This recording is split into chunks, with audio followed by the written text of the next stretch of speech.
My name is Joe Woodham from Tory. Welcome to our vlog series, All Things Design. Today I'm speaking with Melanie Hambasumian, Director of Product Design from Zip. Originally from Sydney, Mel has lived and led design teams in Australia, London, and Berlin, working with some well-known brands like Mood Telegraph and Sarada and Deloitte, where she's developed a passion for design maturity, design facilitation, product thinking, and culture.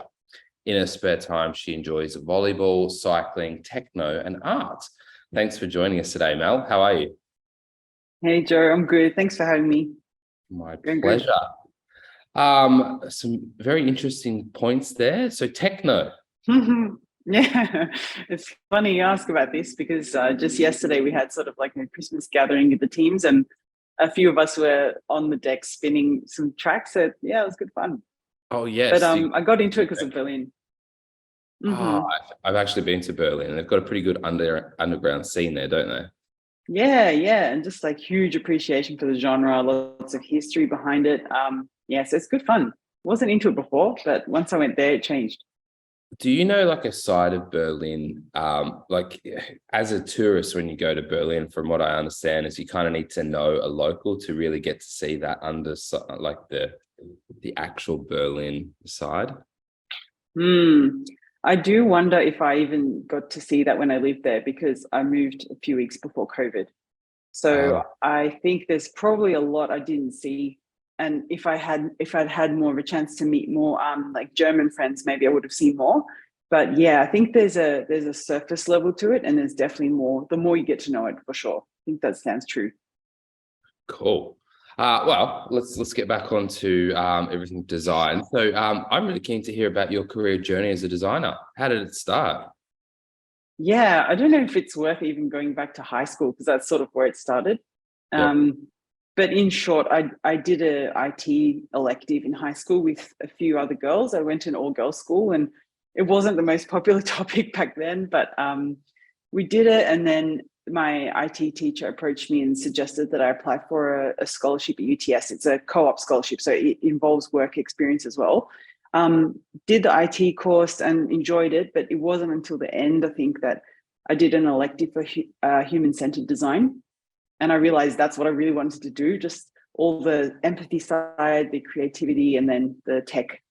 And then from there, I looked for work and started at Deloitte Digital.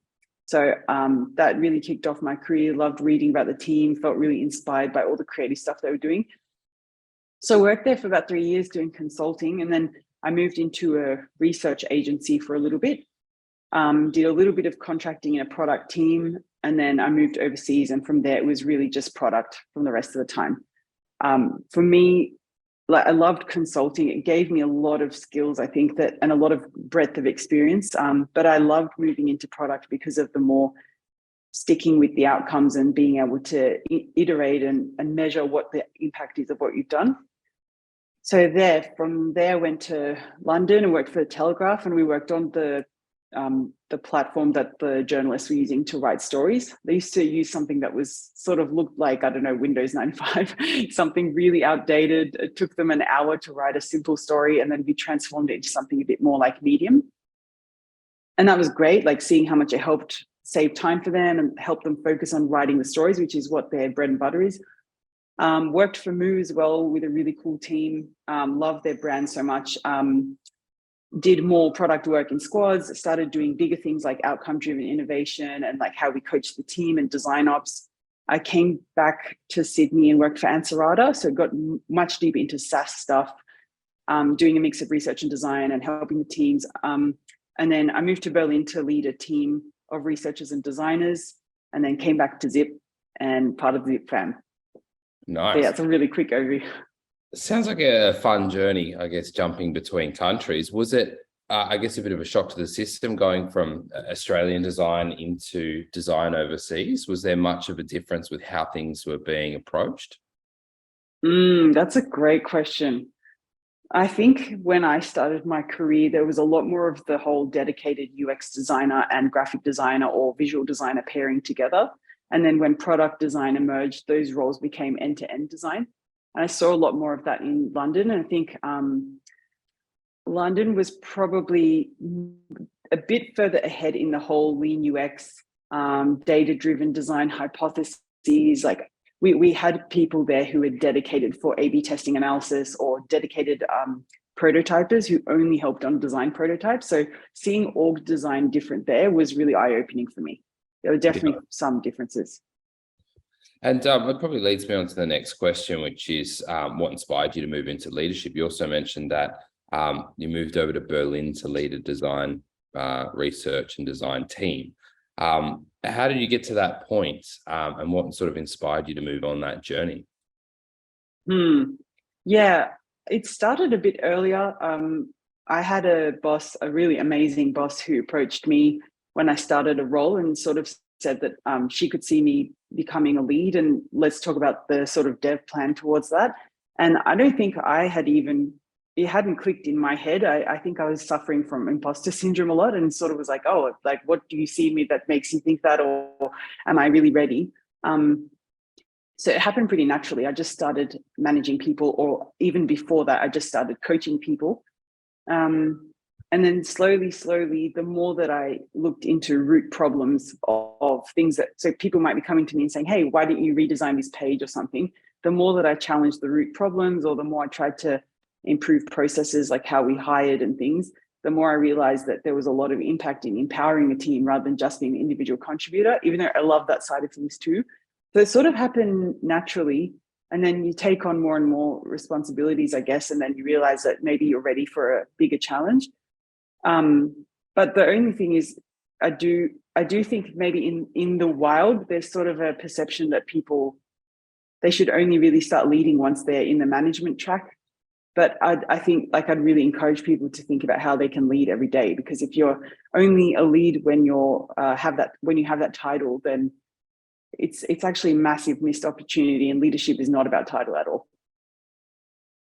It's good advice. I do think sometimes people do just leave that leadership component to someone who already has that title, right? Whereas it does start a long time before you get the title of lead or manager. You've got to sort of develop those skills, and that's how you get a manager like you and tap you on the shoulder and go, I think this is a good path for you.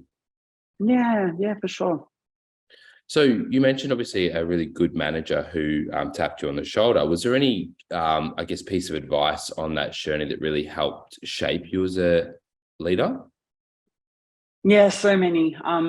She in particular, she pushed me a lot. She put me in opportunities or situations, like it could have been a talk, could have been a project, where I would be feeling a little bit of discomfort, but not so much that I was out of my depth. And she would always reassure me that, hey, like, the reason you've been feeling uncomfortable is because you're growing, or you've got this, you've got nothing to worry about. And she would just like do that real coaching with me. So it's not specific advice or anything, but I think it's just more putting me in the right situation and giving me the support around that. Yeah. And I think I mentioned starting at Deloitte Digital taught me a lot of skills. I think, again, not quite advice, but just training and setup. Being in consulting, so it's sort of like a design agency sitting in the consulting arm. We got a lot of training on communication and how to work with stakeholders, and how you structure the beginning of a project, like a kickoff, and I think, structured problem solving and stuff like that. So that stuff has helped me work with other people, regardless of consulting or not. Like, I've been in-house for a very, very long time now, but I think it helped shape me as, hey, like, empathizing with people that I work with and figuring out what problems they've got and how I sort of solve their needs as well. And learned a lot, I think, career-wise at Ansarada. We had a company-wide book club. We learned things about, so we read a book, 5 Levels of Leadership.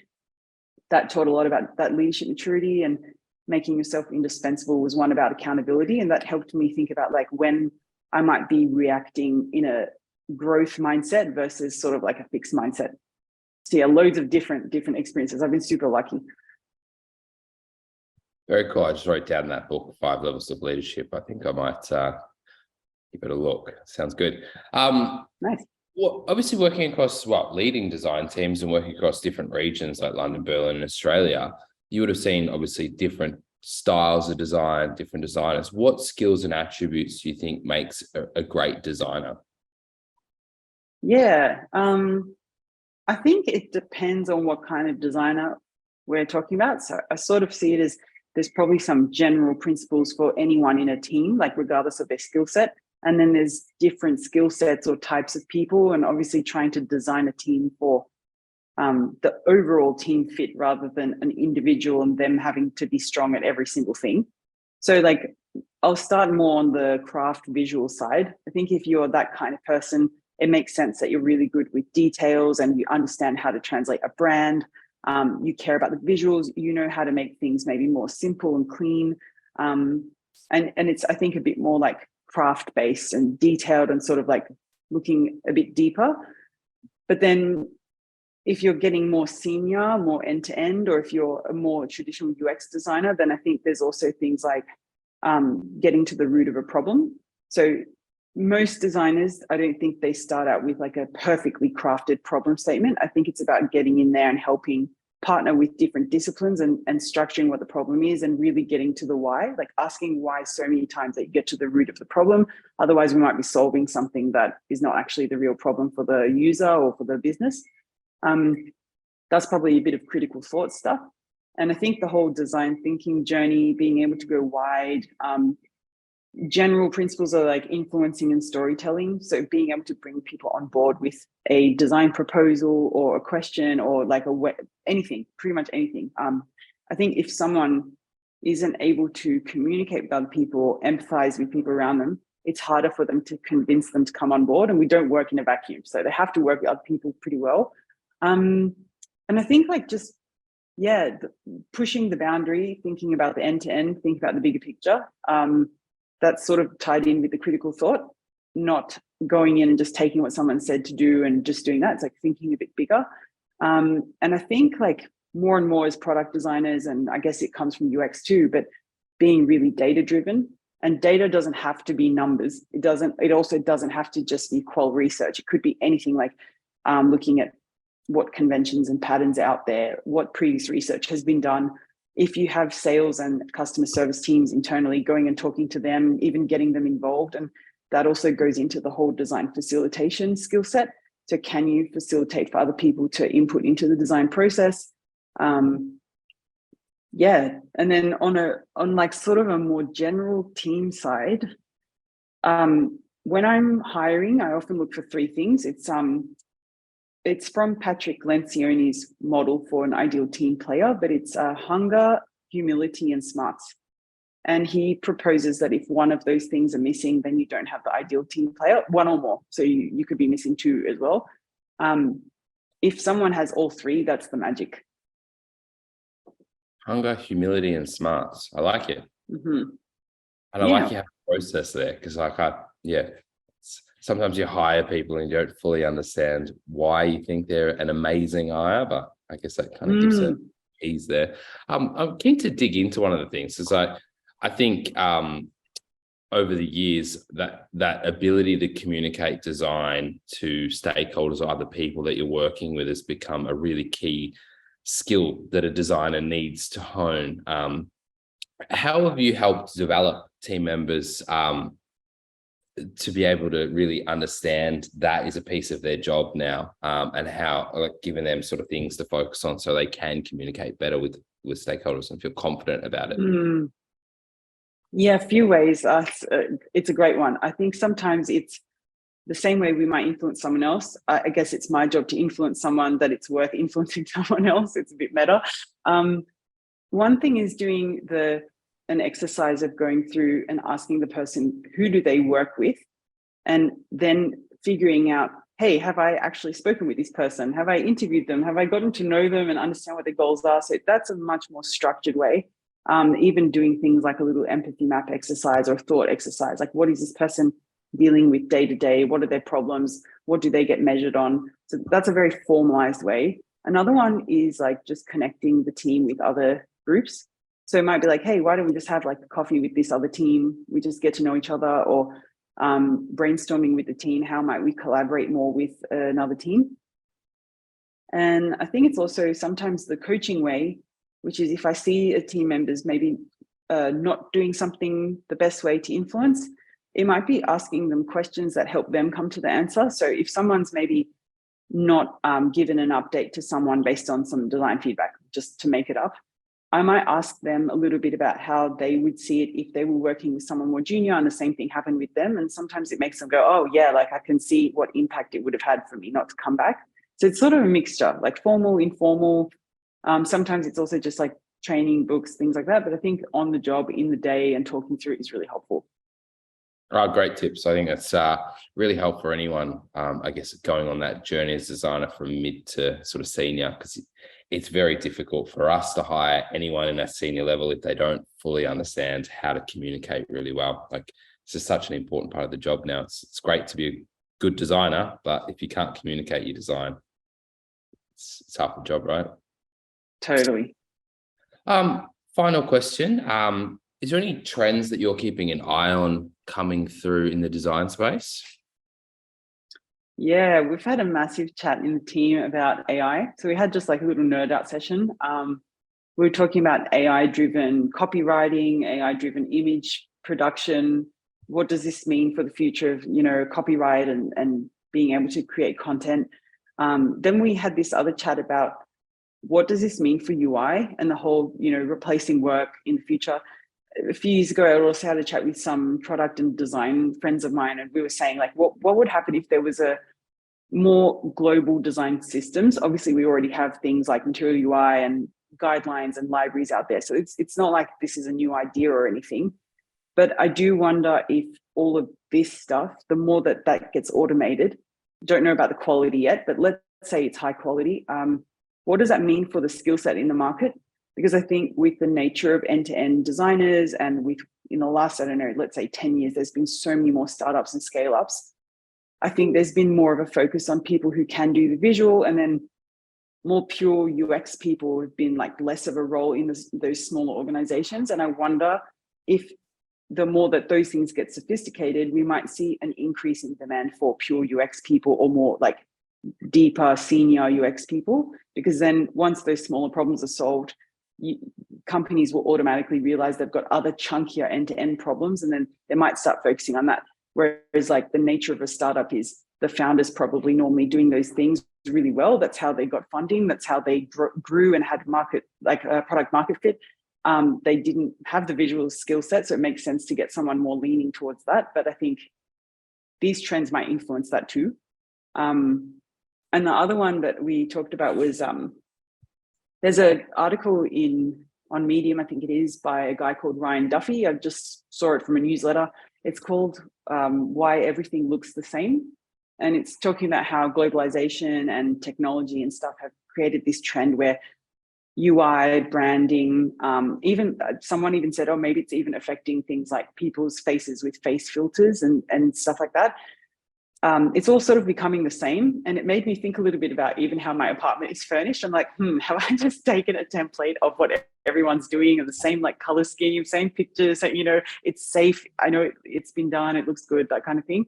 But the question is post-COVID, I guess we're in a post-COVID world now, but are we going to see a pattern where people are going to go really, really bold?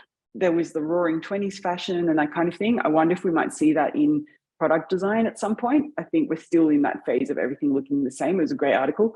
Keen to see if that might change. Maybe people are just going to go wild at some point. I've read a few articles very similar on how everything, like every website is the same. It's the same functionality, same button, same flow. So hopefully at some point we do get some originality, right? True. Who knows? Look, I'm really interested in that AI side of things. It'll be fascinating to see how that I guess plays into design. Does that make more of an importance back on the other key point, which is that storytelling and taking other people on that journey, because you can't get AI to do that. So does that become a bigger portion of what a strong designer's job is they really need to just facilitate that process so everyone comes on that journey. Like, I'm genuinely interested in how AI and big data will sort of play into IT as a whole over the next couple of years. Me too, for sure.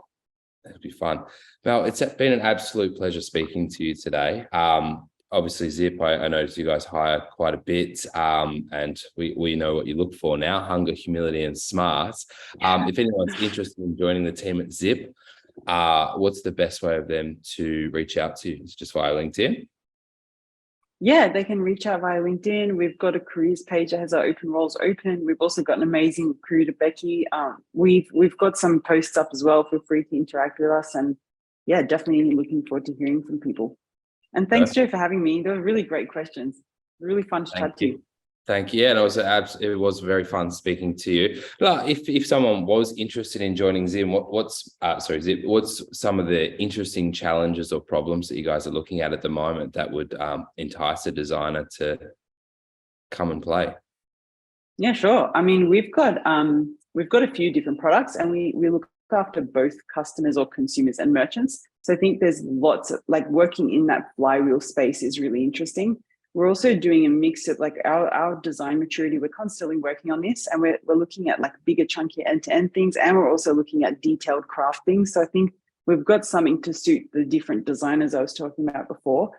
And I should say, like, we've just got such a wonderful Zip fam. Like, that's what we call each other. It's just everyone's super, super hungry to work on stuff together. Everyone's lifting each other up. I think if you're looking for something, an environment where there's a massive focus on culture, I think it's a great place to join. And there's always room for people to raise their own ideas about how we can make things better, or proposals for, like, the product. There's so much room to do that. It's very flexible like that. We're looking for people's ideas. Cool. Thanks, Mel. Once again, it was a pleasure speaking to you today. Thanks, Joe. Thanks for having me.